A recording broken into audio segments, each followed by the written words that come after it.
જય માતાજી મિત્રો આપણે જોયું હતું કે કાલે આપણે એસઆઈપી વિશે ઉત્તમલાલ પાસેથી આપણે જાણ્યા હતા, જે એનજે વેલ્થની અંદર પોતે એક બ્રોકર છે એનજે વેલ્થના, અને આપણને સારી રીતે વિગતવાર સમજાયું કે એસઆઈપીની અંદર સેફલી રોકાણ કેવી રીતે કરવું.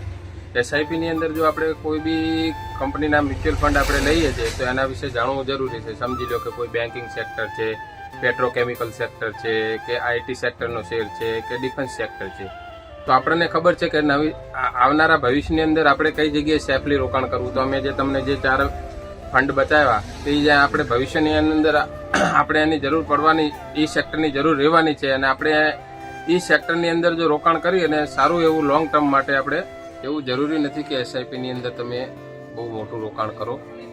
એસઆઈપીની અંદર તમે લોંગ ટર્મ માટે નાનું રોકાણ કરી અને લોંગ ટર્મની અંદર તમે સારું એવું રિટર્ન મેળવી શકો છો. અને એસઆઈપી એક સેફલી ઇન્વેસ્ટમેન્ટ છે લોંગ ટર્મ માટે.